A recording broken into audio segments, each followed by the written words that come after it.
സംസ്ഥാന രാഷ്ട്രീയത്തെ പിടിച്ചു കുലുക്കാൻ പോകുന്ന ഒരു കുതിര കച്ചവടത്തിന്റെ വാർത്തയാണ് വരുന്നത്. അതായത് എലത്തൂർ MLA ആയിട്ടുള്ള വിദ്യാ ബാലകൃഷ്ണൻ അവരെ മന്ത്രിയാക്കാമെന്ന് പറഞ്ഞ് ഡൽഹിയിൽ നിന്ന് വയനാട് MP ഓഫീസിൽ നിന്നാണ് എന്ന് പറഞ്ഞുകൊണ്ട് വിളി വന്നിരിക്കുന്നു. 3 കോടിയാണ് പറഞ്ഞിരിക്കുന്നത്. ഇത് വ്യാജേന എന്നുള്ള രീതിയിലാണ് എന്ന് പറയുന്നുണ്ട്. വ്യാജേനയാണ് എന്ന് പറയുന്നതിന് പിന്നിൽ കോൺഗ്രസ് രാഷ്ട്രീയത്തിന് മോശം വരാതിരിക്കാനാണോ അതോ ഇത് സത്യത്തിൽ വ്യാജമായതുകൊണ്ടാണോ? മൊത്തം വ്യാജമാ. കോൺഗ്രസിൽ ഇങ്ങനെ ധാരാളമായിട്ട് നടക്കാറുണ്ട്. അത് നമുക്കറിയാമല്ലോ. സാഹചര്യ തെളിവ് വെച്ച് നോക്കുമ്പോൾ ബീഹാറിലെ MLA സീറ്റുകളിലേക്ക് ഒക്കെ നടന്നത് ഈ തരത്തിലുള്ള വലിയ കോഴവാങ്ങലാണ്. മാനേജ്മെന്റ് സീറ്റുകളായിരുന്നു ബീഹാറിൽ മുഴുവനുമായിട്ട് കുതിരക്കച്ചവടമായിട്ട് നടത്തിയത്.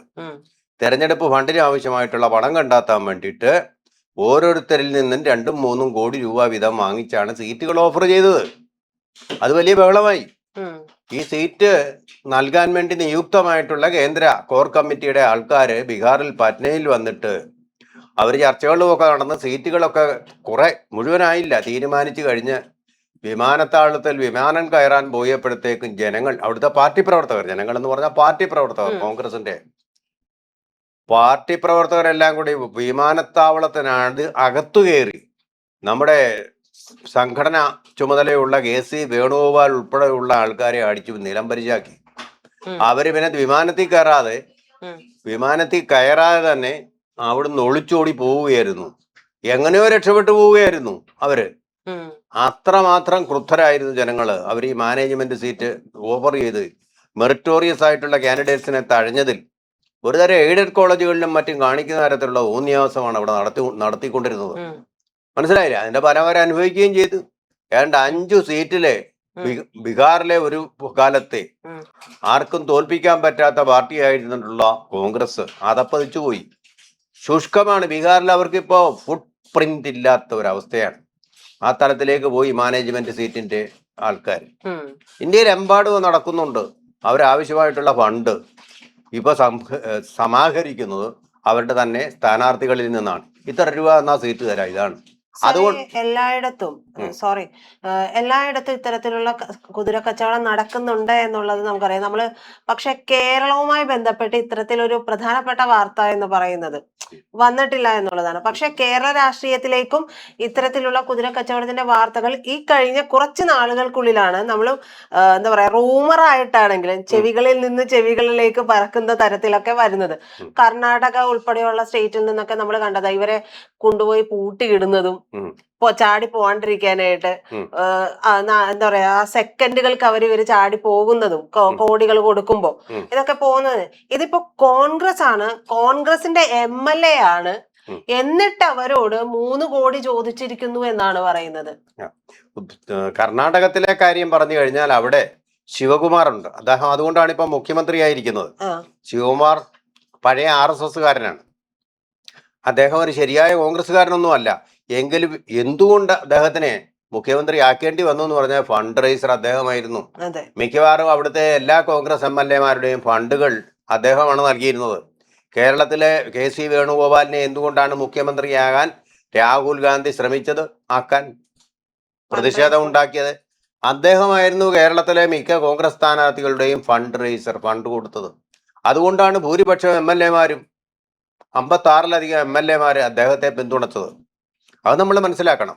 അപ്പൊ ആ രീതിയിലുള്ള ഒരു സഹായം അദ്ദേഹത്തിൽ നിന്ന് കിട്ടിയത് കൊണ്ടാണ് ഇവിടെ മത്സരിക്കുക പോലും ചെയ്യായിരുന്ന അദ്ദേഹം ഡൽഹി കിടന്ന് അദ്ദേഹം കയറി പറന്നു വന്നിട്ട് ഇവിടെ മുഖ്യമന്ത്രിയാവാൻ വേണ്ടിയിട്ട് ഒരു സാധ്യത. ഇതിലെല്ലാം പണത്തിന്റെ അന്തർധാരയുണ്ട്, സംശയമൊന്നുമില്ല. ഈ കാര്യത്തിലും അതുണ്ട്. അപ്പൊ ഇപ്പൊ ഇങ്ങനെയൊക്കെ 3 കോടിയും 2 കോടിയും കൊടുത്തു തന്നെയാണ് കൊടുത്തത്. KC വേണുഗോപാൽ വഴിയായിരിക്കാം. അങ്ങനെ തന്നെയാണ് ഇവരെല്ലാം ജയിച്ചു വന്നിട്ടുള്ളത്. പിന്നെ തെരഞ്ഞെടുപ്പ് ഫണ്ടിന്റെ കാര്യത്തിൽ നമുക്കറിയാം, ശബരിമല മുഖ്യതന്ത്രി സ്വന്തമായിട്ട് അദ്ദേഹം ബാങ്കിൽ കൊണ്ടിട്ട 3 കോടി രൂപ, ആ 3 കോടി രൂപ അടിച്ചു മാറ്റി ആന്റോ ആന്റണി എന്നാണ് പറയുന്നത്, പത്തനംതിട്ട MP ആയിട്ടുള്ള ആന്റോ ആന്റണി. അദ്ദേഹത്തിന് വ്യക്തമായിട്ടൊരു മറുപടി ഇതുവരെ പറയാൻ കഴിഞ്ഞിട്ടില്ല. അദ്ദേഹം നേരിട്ട് പോയാൽ കുഴപ്പമാവുമെന്ന് അറിയാവുന്നതുകൊണ്ട് സ്വന്തം ഭാര്യയെ, അവർ പ്രേക്ഷക വൃത്തി ചെയ്യുന്ന ഒരു സ്ത്രീയുമാണ്, മിഷണറി, സത്യം മാത്രമേ പറയാവൂ, നിങ്ങൾ കള്ളം പറയരുത്, നരകത്തിൽ പോകുന്നു പറഞ്ഞുകൊണ്ട് കിടക്കുന്ന ആ സ്ത്രീ പോയാണ് ഈ പണം അവിടെ നിന്ന് വാങ്ങിച്ചിട്ട് ഈ പാവപ്പെട്ട ബാങ്ക് തിരിച്ചു കൊടുക്കാതിരുന്നത് ബാങ്ക് പൂട്ടേണ്ടി വന്നു. തിരുവല്ലയിൽ ഉള്ള ബാങ്ക് നമ്മളത് വീഡിയോ ആയിട്ട് ചെയ്തതാണ്. അപ്പൊ അങ്ങനെയൊക്കെയുള്ള കള്ളത്തരങ്ങളും പണത്തിന്റെ കള്ളത്തരങ്ങളും ധാരാളമായിട്ട് നടക്കുന്നുണ്ട്. പണ്ടൊക്കെ ആയിരുന്നെങ്കിൽ ടാറ്റ, ബിർല, ഗോയങ്ക ഇവരൊക്കെ പണം ഇവർക്ക് കൊടുക്കുമായിരുന്നു. കോൺഗ്രസ് കേന്ദ്രം ഭരിക്കുന്ന പാർട്ടി ആയതുകൊണ്ട് പല കാര്യങ്ങളും അതുവഴി സാധിച്ചിരുന്നു. ഇപ്പൊ അതൊന്നും നടക്കില്ല. അതുകൊണ്ട് ഫണ്ട് റേസർമാർ പാർട്ടിക്കുള്ളിൽ തന്നെ ഉണ്ടാവണം. അതുപോലെ തന്നെ സ്ഥാനാർത്ഥികൾ പണം കൊടുക്കണം. ഇങ്ങനെയൊക്കെയാണ് നടന്ന കാര്യങ്ങൾ, നിത്യതായ വൃത്തികൾ അവർ കഴിച്ചു കൂട്ടി പോകുന്നത്. ഇനിയിപ്പോ കേരളത്തിലൊരു മന്ത്രിസഭ ഉണ്ടായ സ്ഥിതിക്ക് ആ മന്ത്രിസഭ അവരുടെ അധികാരം ഉപയോഗിച്ച് അഴിമതി നടത്തിക്കൊണ്ട് ഇനി ഫണ്ട് ഉണ്ടാക്കിക്കൊള്ളും. അതാണ് ഈ അധികാരവും അഴിമതിയും ഒക്കെ ആയിട്ടുള്ള ഒരു ബന്ധം. ചിലർ പണത്തിനേക്കാൾ പ്രാധാന്യം അധികാരത്തിന് കൊടുക്കും. ഇനി നമുക്ക് ഒരു കാര്യം കൂടി ഓർക്കേണ്ടതുണ്ട്. കേരളത്തിലെ VM സുധീരനെ എതിർത്തിട്ടും കോൺഗ്രസ്സുകാരൊട്ടാകെ എതിർത്തിട്ടും പള്ളികൾ എതിർത്തിട്ടും എന്തുകൊണ്ടാണ് ഈ മദ്യനയം പുതിയൊരു മദ്യനയം ആരോടും ചർച്ച ചെയ്യാതെ VD സതീശൻ നടപ്പാക്കിയത്? അതിനെപ്പറ്റി പറയുന്നത് VD സതീശൻ ചാർട്ടേഡ് ഫ്ലൈറ്റിൽ അത്യാവശ്യമായിട്ട് മംഗലാപുരത്ത് പോയിരുന്നു.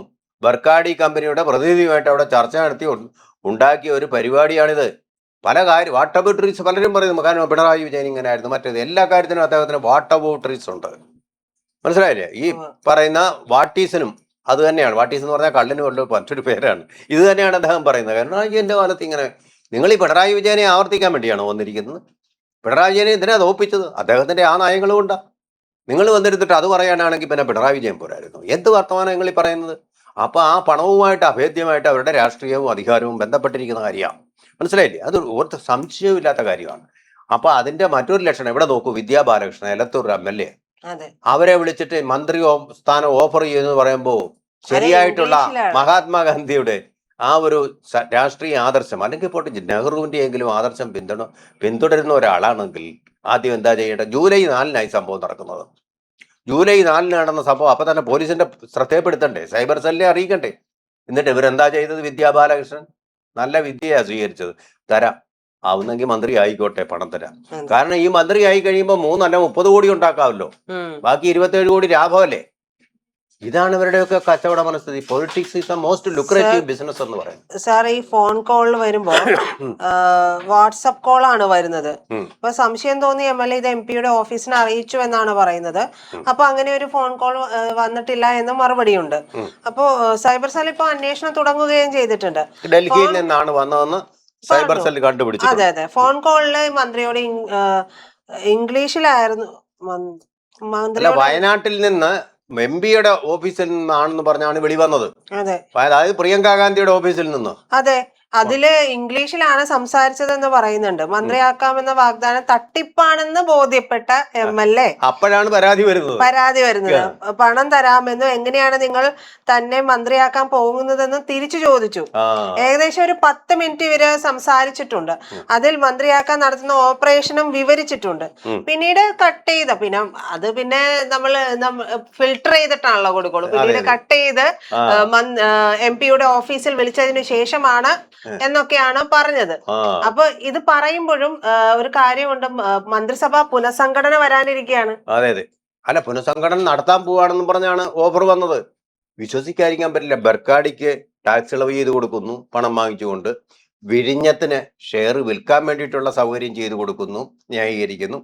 ഇങ്ങനെയൊക്കെ വന്നു കഴിഞ്ഞപ്പോൾ PM ശ്രീ കരാറിൽ അതുമായിട്ട് മുന്നോട്ട് പോകുന്നു. അപ്പൊ ഈ വെള്ളം ചേർത്തു കോൺഗ്രസിന്റെ നയങ്ങളിൽ. കോൺഗ്രസിന്റെ പ്രതിപക്ഷത്തായിരുന്നപ്പോൾ കോൺഗ്രസ് എടുത്ത നിലപാടുകളിൽ വെള്ളം ചേരുന്നത് കണ്ടപ്പോൾ അങ്ങനെ ഒരു വെള്ളം ചേർക്കൽ തീർച്ചയായിട്ടും അവരുടെ ആദർശത്തിലും ഉണ്ടായിട്ടുണ്ട് എന്ന് വിദ്യാ ബാലകൃഷ്ണന് സ്വന്തം വിദ്യ കൊണ്ട് മനസ്സിലായി. എലത്തൂർ MLA ആണത് അവര്. അപ്പൊ മന്ത്രിയാവുന്നെങ്കിൽ മോശമാണോ? നമുക്ക് ഒന്ന് മന്ത്രി ആയി കളയാമെന്ന് വിചാരിച്ചു അവര്. അപ്പൊ അങ്ങനെയാണ് ഈ പണം. അതുപോലെ തന്നെ പണം വാങ്ങിച്ചുകൊണ്ട് PSC അംഗങ്ങളെ നിയോഗിക്കുന്നു. എന്നിട്ട് പണം വാങ്ങിച്ചുകൊണ്ട് പ്ലാനിംഗ് ബോർഡിലെ അംഗങ്ങളെ തീരുമാനിക്കുന്നു. PSC തന്നെ. അങ്ങനൊക്കെ വന്നപ്പോ എന്നാ എന്നൊരു മോഹം ഉണ്ടായി. മോഹം വന്നാൽ ഇന്ന് ഏതൊരാളും പൂച്ചയെ പോലെ എന്ന് കേട്ടിട്ടില്ലേ? അതുപോലൊരു സംഭവം എന്ന് വിചാരിച്ചാൽ മതി.